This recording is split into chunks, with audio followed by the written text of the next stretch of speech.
अब लखनऊ के अलीगंज में जिस एनिमेशन इंस्टीट्यूट जिसे हेक्सर स्टूडियो के नाम से जाना जाता था, वहां काम क्या होता है जरा वो आपको समझाने की कोशिश करते हैं। यहां पर देखिए 3D गेमिंग और स्टूडियो और कोर्स इसका चलाया जाता था। उस स्टूडियो में कुल उस वक्त 30 लोग मौजूद थे, जहां पर 3D गेम डेवलपर और आर्टिस्ट भी शामिल हैं। डिजिटल एनिमेशन तैयार किए जाते थे यहां पर और प्रोफेशनल कोर्सेज भी कराए जाते थे। और ये उसका एक AI इमेज हमने बनाया ताकि आप समझिए कि उस UEM जयपुर एक आदर्श लक्ष्य है। भावी छात्रों के लिए अच्छी नौकरी, भविष्य के लिए तैयार कौशल के साथ अच्छी शिक्षा के अंदर बैठने का इंतजाम कैसा था। इस दौरान आग लगती है और ये तमाम जो सीट पर बैठे हुए लोग नजर आ रहे हैं आपको, इन्हें भागने तक का मौका नहीं मिला। कोई दम घुटने की वजह से मर गया और कोई जलकर मर गया।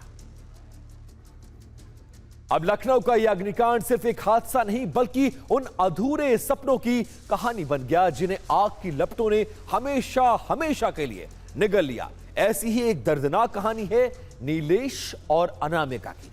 नीलेश और अनामिका एक साथ एक कोचिंग सेंटर में काम किया करते थे। दोनों काम करने के दौरान दोनों में प्यार हुआ और ये प्यार परवान चढ़ा। दोनों ने शादी करने का फैसला भी किया।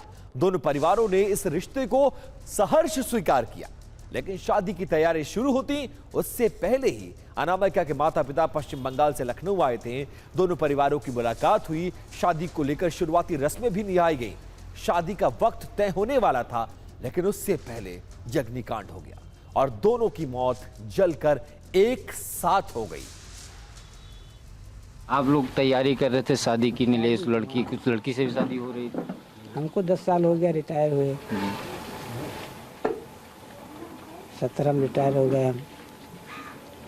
अब कुछ नहीं हमारे पास, बात कहने कुछ नहीं, क्या कहें। नीलेश की शादी भी तय हो गई थी? जी, शादी तय हो गई थी। लड़की भी साथ में थी जिससे शादी होने वाली थी, काम कर रही थी वो भी? हाँ, वो ऑफिस में काम करती थी साथ में। कल भी दोनों साथ थे, फिर यह हादसा हो गया। साथ में थे।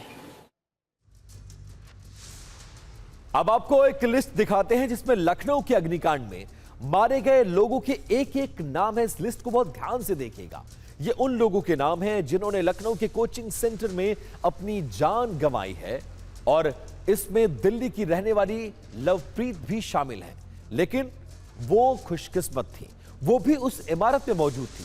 हादसे में वो घायल हुई, जान बच गई। उनका अस्पताल में फिलहाल इलाज चल रहा है। उन्होंने TV9 भारतवर्ष से क्या कुछ कहा है, उनकी आंखों देखी इस अग्निकांड को जानिए और उनका बयान सुनाते हैं आपको। आग लग गई थी नीचे पेट शॉप पे, तो वो ऊपर तक आ गई थी ऑफिस तक हमारे, और धुआं ज़्यादा फैल चुका था तो हम सीढ़ियों से भी नहीं निकल पा रहे थे। तो बस वही चीज़ ज़्यादा बढ़ गई हमारे पास। हमने खिड़की से निकलने की कोशिश की और हम कुछ लोग ही निकल पाए क्योंकि आग ज़्यादा फैल गई थी, तो बाकी लोगों के लिए खिड़की से निकलना भी मुश्किल हो गया। लिफ्ट थी या सिर्फ जीना था? सिर्फ सीढ़ियाँ थी और लिफ्ट वगैरह कुछ नहीं था।